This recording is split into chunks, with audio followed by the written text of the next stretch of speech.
We are joined now at the library desk by Josh Kraft. He's head of the Kraft Family Philanthropies, board chair of the National Urban League's Eastern Massachusetts chapter, and of course, was the CEO of the Boys and Girls Club of Boston. He's running for mayor to unseat Michelle Wu in this year's mayoral race. Josh Kraft, it's great to have you. Thanks for being here. Yeah, thank you very much for coming in. Jim, Marjorie, it's great to be here. It is. And I have to start. Yeah. It's great to see you both in person, because I'm used to seeing your puppet forms in Ryan Landry's productions. Do you go to the Gold Yes, Dust Orphans? I've been to the Gold Dust Orphans How a few great times. is Ryan? Great, it's entertaining, but you guys steal the show. That's every right. We year. do. Do you know that we created his most important thing? He became a canned tomato influencer and got an all-expense-paid trip to Italy because of his appearances on the show. So maybe There we something go. good will happen to you too, Hey, Josh. let's hope. Let's see what happens. I want them to do a puppet of me like you both. I know, it was pretty fun. That's pretty good. He's a great entertainer. So for people that don't know you, Josh Kraft, just flesh out a little bit more. Jim mentioned you worked for years at the Boys and Girls Clubs, but tell people a little bit more about yourself. Thanks, Marjorie. So, look, I'll start with, what everybody knows about me. I was born into extreme privilege. In my words, I like to say I was not born on third base. I was born all the way back at home plate. That's a good one. And I'm very open about that, and was born into privilege. But what that allowed me to do, that privilege, allowed me to really access another great privilege, another great honor. And that was being able to commit my life, 35 years, my professional life, to community work. With 30 years with the Boys and Girls Clubs of Boston, I started knocking on doors in public housing developments, pulling kids that weren't going to school and trying my best to get them to go to school. And I ended the 12 years as CEO, when we were able to double the number of kids served and double the annual budget. But in addition to that, I've gotten to do a lot of great work in the communities you mentioned, not just the Urban League, but I focused a lot of time in the reentry world as well as the substance use disorder world. And it's these 35 years, what's been so special about them and so great is the people that I've been honored and, again, privileged not just to work with, but to learn from. And they've taught me so much about life, about character, resilience, hope, dreams, and so on. And those are the people that have inspired me every single day, and frankly have inspired me to really want to continue my community work career with the ultimate community job, being the mayor of Boston. Why would you be better at that than the incumbent?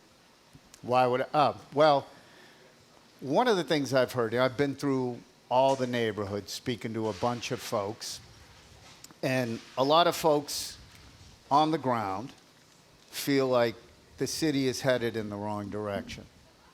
And when you ask them, and I don't know if we have time, we could talk about policy and so on We'll and so talk forth. about some of it, of course. But yeah, like housing, schools. Sure. But the number one theme that comes up for a lot of folks, and you're talking from Mattapan Square to the Back Bay to East Boston to West Roxbury, a consistent theme that comes up is people don't feel listened to. They don't feel heard. And in my own career, the essence of community work is meeting people where they're at, listening to them, hearing from them. That doesn't mean you do everything they want, but you use that organically to come up from the bottom to make leadership If they don't decisions. feel listened to, I'm sure you've seen this before. I poll out this morning, 53-21, 7 in 10 say they're satisfied with the quality of life in Boston. And by the way, significantly for you, that's a much larger lead for Wu than the first poll from Emerson, where there was only a 14-point margin. Why are they missing what you think is at least a critical issue in this race? Definitely, thanks, Jim. So those two polls, whether it's 14 points for me or significantly more, it's way too early to think and worry about polls. But if people don't feel listened to, why does such a large number feel that she's the appropriate person to keep leading? The next step I was going to say, Jim, is it's too early to worry about polls, but I'm going to go by what myself and folks from our team that are here today, we've heard in the neighborhoods. Again, from the Back Bay to Mattapan Square, from West Roxbury to Eastie, we have heard that people do not feel listened to very consistently. And I think the proof was in the pudding on signature day, the first day of signatures. We had 400 volunteers. This is, again, our campaign, my campaign started February 4th. We had, on April 30th, we had, so 3 months, 90 days roughly, we had 400 volunteers out getting signatures for us, and we collected 6,500 in day one. Now, of course, they're not all 100, but to us, that speaks volumes about how people are feeling on the ground in the community. Josh Kraft, what are they not listened to about? Well, I can give some examples. Please do. Right out here, you see the bike lanes right here.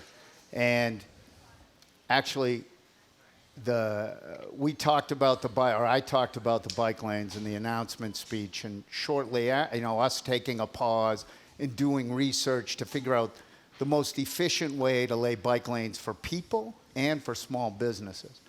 And shortly after we did that, the city took a 30-day audit or self-study of the bike lanes, and actually, in that report, in the executive summary, the report said, we didn't do a good enough job of listening to community voices. So that's one example.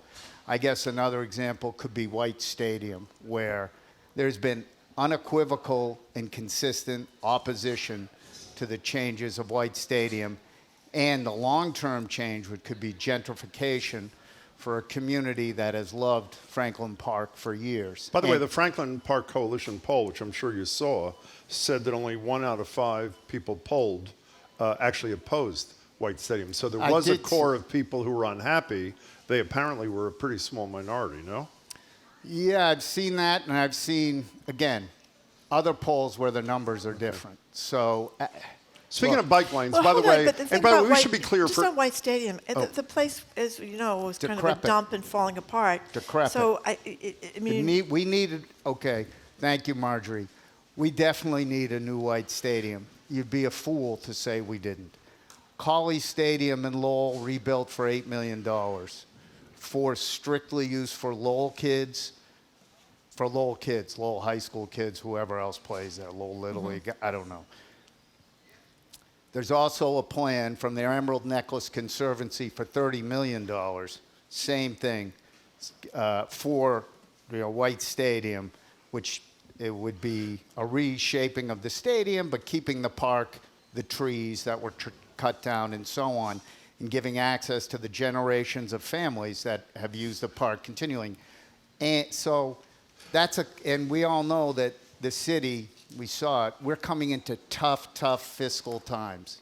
Doesn't matter who the mayor is, we see it, and spending over $100 million, I've heard the latest estimates are $140 million on a stadium that primarily benefits a private entity that was done over vocal opposition in the neighborhoods. I think we have to rethink that. Well, when you say primarily, I don't want to debate this now, but there's a huge benefit for the kids of Boston, too, is there not? Oh, there definitely is, but I know we all think of, I think of White Stadium, I think of high school football. High school football can't use it till November when there's one game left. But there's going to be much greater And use I've by heard- high school kids overall, despite that window, right? Yeah, but you Okay. still want...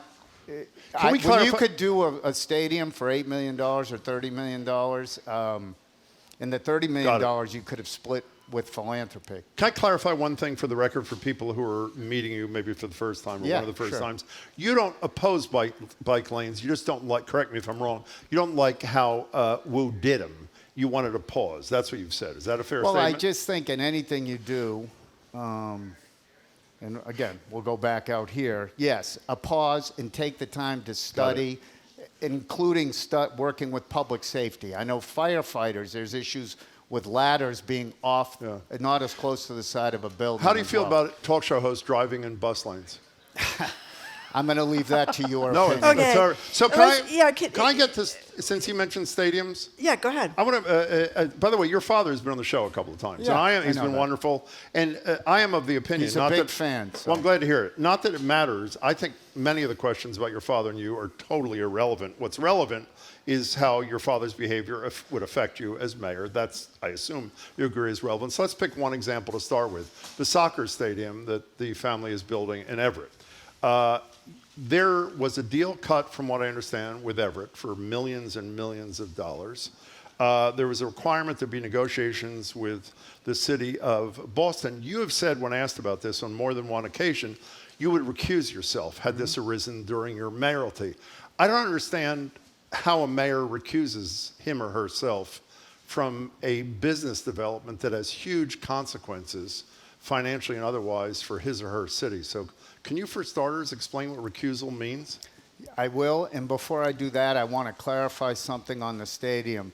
Actually, whoever the mayor is come January, they're not going to have any say on it. 'Cause it's gonna be tied up. It goes to Arbitration. binding arbitration, and the mayor won't Okay, have you're any mayor say. right now during this process. How do you recuse yourself? I recuse myself. What does that mean? I- Who makes the decision for the city? Chief financial officer, chief legal people. They're constitutionally folks. empowered to That make I a- could not answer, Jim, but I don't. That I could not answer. So. Well, but one last thing about the fairness issue. My understanding is millions, if not tens of millions, is going to Everett here in terms of what's on the table. Your family has offered, not you, $750,000 to Boston. The city keeps mentioning that when the casino was built in Everett, the city got $68 million. Forget recusal for a moment. Do you think the offer on the table for Boston is if fair? I was mayor, I'd ask for more money than $750. You would. Yeah, I think so. So you think but- the offer is unfair? Well, I didn't say that. I would just have gone in and asked for more money. You no think matter the who offer it is is. unfair? I said I'd go in and do what's best for the Okay. people of Boston, the citizens of Boston. Okay, we're talking to Josh Kraft. That's what I want. It doesn't matter whether it's my family or anyone. I am always going to prioritize the people of Boston. So however that looks, that's how Got it it. looks. Well, just a couple of things about your family, because they are so famous here with the New England Patriots, and I know you're separate from them, and you've gone in a different route. But you know, your father did donate to Donald Trump's campaign first time around. To his inaugural thing the first time around. Your stepmother is on the board of the Kennedy Center that Trump has just taken over. Your father arranged the get-together between Paul Weiss, the law firm that knuckled under to Donald Trump, in catching, in basically extorting, some people would say, agreement from Paul Weiss. And then shortly after that, four partners from his law firm donated $1,000 to your campaign. So, that's unusual that that law firm partners would donate to campaign. Should you keep that money?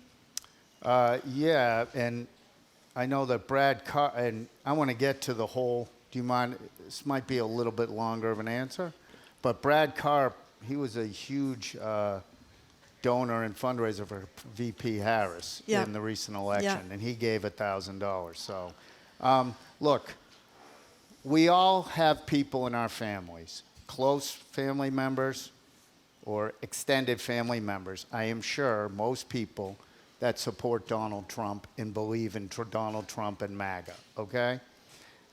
My family is no different. I love my dad. We agree on many things. We have disagreed on Donald Trump since day one. And in fact, I don't think he's got the morals or the ethics. He's morally and ethically bankrupt, in my opinion, and unfit to be president. And he's going after the most vulnerable. He's going after the most vulnerable people in our communities. And let's be clear, a lot of whom I have worked with for 35 years. And I will stand by them no matter who the president is, Donald Trump or anybody, to stand by them and their rights and to live the American dream. And, that's where I stand. That's where I've always stood. And moving forward, my dad is not running for mayor of Boston. I'm running for mayor of Boston, so I should be judged on my actions and my policies. But Is he involved in your campaign in any fashion, raising money or anything? Who? Is your father involved in your campaign, raising money, anything? Look, he's a dad, right? So he sees his friend. Look, Dean Spanos from the San Diego Chargers. Is hard money, $1,000. I'm sure he said, "Hey, my son's running." I mean, I do that for my kid. If my kid, I'm a Democrat, but if my kid was a Republican, I'd So call would I, Democrat by the way. first. I'm Yeah, not it's your quarreling. kid. I'm just asking. Yeah. But let's yeah. get back to the money thing. So you're not going to return the money from the Paul Weiss people, even though they no. kind of knuckled them. Okay. No. Can we- go ahead. I was going to ask you another money question. I know you said it's because they support Israel, but you've donated money to people that are,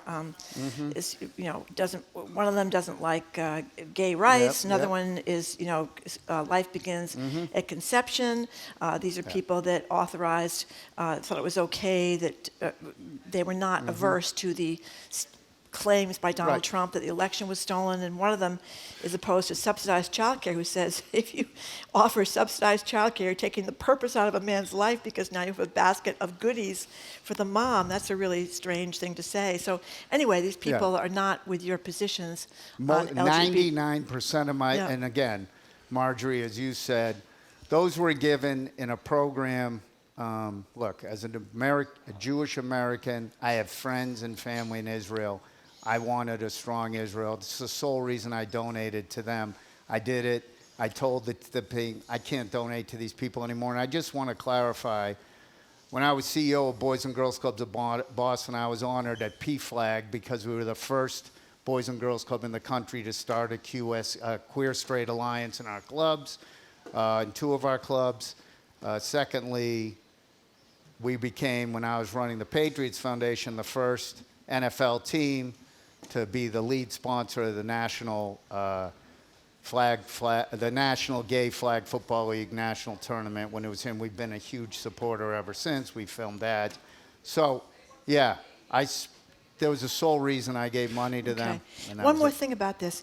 What does it mean now to support Israel? Because we're up to, if you believe what you hear from Gaza, 50,000 people killed. There's a blockade. Yeah, no well, medicine, look, no food. Here's I'll give you my. Well, I want to make a statement, then I'll give you my personal where I come down on it. What's so painful is seeing the kids in wartime. It's horrible. It's horrible, and a lot of the children being neglected. Not getting their needs. It's horrible to see.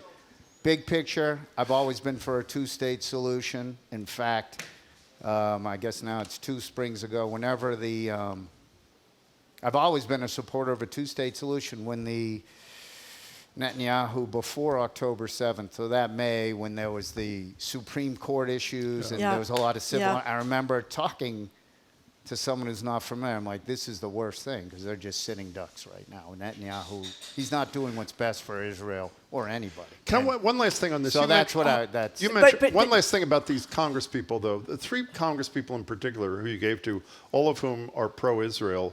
Your spokesperson said in a quote, and I think a Joan Bernanke column, right after that, Josh is a staunch advocate for LGBTQ rights and a woman's right to choose. All 3 of those people oppose LGBTQ rights, and Right. all 3 oppose a woman's right to choose. So it was your position then, at least, that if you're pro-Israel, nothing else matters? No, I didn't. I'll be frank with you. I didn't do enough research on them, and that's what it was. And then afterward, I told the guy, I'm like, I can't give to these people anymore. But just And one I last- actually Just one last thing, Josh Kraft, about Israel, because as you know, people who are supporting Palestinians, not Hamas, are getting picked up by ICE and these foreign students and stuff. And there's a blockade going on now, so there's no medicines, no anesthesia, no food, no water. What does supporting Israel mean now? I mean, should they continue this blockade? Should they stop this blockade? Should they let the humanitarian forces go in there and make sure they're not murdered? Well, look, again, I'm going to say humanitarianism, the children there should be the priority. Yeah. And the children that are suffering should be the priority. So whatever's going to bring relief to kids as soon as possible is what I support. Okay, so that'd be ending the blockade. Whatever's going to be, yes, whatever's going to bring. Okay. What's your website, by the way, before we forget? JoshForBoston.com. Okay, joshforboston.com. Housing, I think, is at the top of your agenda. Is that correct? Yes. Tell us briefly, what? No, I didn't mean it that way. That was not a criticism. I'm just That looking was- at the clock. No.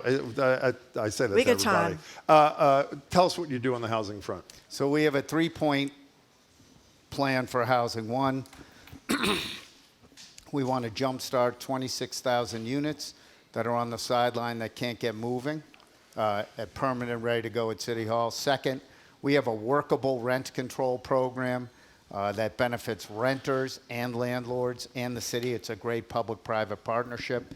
And then we want to create, with the tax revenues from the jump-started housing, we want to create a first-time home buyer program that also includes working families, because we have heard consistently from all the neighborhoods, people that are working, want to raise their kids in the family, can't afford to live in the city. The city. I'm sorry. We've Sorry. discussed your rent control program with the mayor. She calls it fake rent control. It is voluntary rent control. Hers would have been mandatory. It was frustrated by the legislature because reps in Fitchburg think they should be deciding what Boston is allowed to do or not. We are fairly critical as legislature in one particular instance, in particular. Question 1. Did you vote for question 1? That's the auditing of the legislature question. No, shit, I'm going to be brutal. I think I did vote for question And one. right now, I'm sure you know the legislature is totally frustrating Auditor DeZoglio's efforts to audit them. Should they be audited by DeZoglio? Yeah, look, I'm going to answer that by saying my focus is the city and what's going on. How you want to know about my rent control program? Housing, schools, streets, public safety. Those are the things I'm focused on. That's a house, that's a statewide issue. Okay, well, now let's go to housing for a second. One of the things also in your plan, I think, so that there'll be more development than you believe is the current rate, would lower the percentage of units in larger developments. I think it's more than 7. I may be wrong. They have to be affordable from 20 to 13%. I think that was what Marty Walsh had, and it was raised by Wu, if I'm correct. How do you defend lowering the threshold of the number of units that a developer should build that are affordable to low and moderate income people? Well, Josh Kraft? here's the big picture. 20% of nothing being built is nothing being built. And again, big picture, when you have a housing shortage, you need more housing. Availability equals affordability. And I actually think the IDP number is a fungible number. What does IDP mean? The inclusionary number for the, Okay. Sorry. That's okay. Sorry, I lost. No, I'm so sorry. No. I got it. I think it's a fungible number, and it really depends on the financial world we're living in. And right now, if things can't get built, nobody's getting housing. We need to get things built. But if the financial climate, if interest rates go down. Now, unfortunately, going back to what we talked about earlier, President Trump, unfortunately, building materials are going to even be more pricey because of tariffs and the ports. But if there was a time when all of a sudden they all go down and interest rates go down, then I'd say, well, let's increase it because people. So to me, it's fungible depending on the times and how we can just get housing built.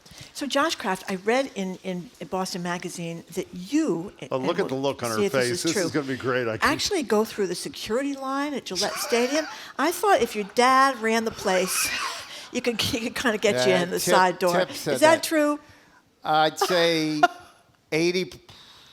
Lately, the last few years, no. But the first, how long is 94, 20, 30? Yeah. You guys. Whatever. I think you're. At the beginning you would know better than times, we- I would go through the security line. Yes. You were a suspicious young man at for the time. about 7, 8. Yeah. No, I don't know. I'd have people. Dad with said, me. check him out. Get the wand out. I have friends, and they'd be with me, and they go, "Can't you use your Josh card?" Exactly. I think that's the question, is Yeah. it not? I started to do it a little later in life. Yeah. Did you get good seats, I hope? Yeah. Good. That's good. That's good. Because what's the point, right? If Yes, you can't get the good exactly. Hey, seats. before you go, is this fun? Yeah. Is it really fun, or you have to say it's fun? No, look, as I said at the very beginning, I've spent my life doing community work, and what I've loved most about community work is people, meeting people, learning from people, especially people that might disagree with a lot of things I say and do. And I've had great relationships with people that we might disagree on 40% of things. And that's what a lot of this job is, meeting people, learning from people, hearing people. And that's what I like. Sure, there's, like going on a radio show, Just kidding. Nah, I couldn't agree more, by the way. I'd feel You know, the- exactly No, like it's it. great. Oh, And I don't get to see your love puppet this. version. That's right. I get to and see the one real last, version. one last thing. The big story about the Patriots now, of course, Oh, he's involves gonna love this. your former coach, Bill Belichick. What do you think of the Jordan Hudson, Bill Belichick romance? That's- Josh Kraft. That's not my business. It's not your To each business. It's not his her own. business To each his either. own. To She each talks his own. about it To every each day. his own. To each Josh his Kraft, her we own. hope you will come back soon Definitely and often. will be back. We really We'll be appreciate back. your Thank you time. for having Cheer me. for Josh Okay, Kraft. thank you very much. Thank you.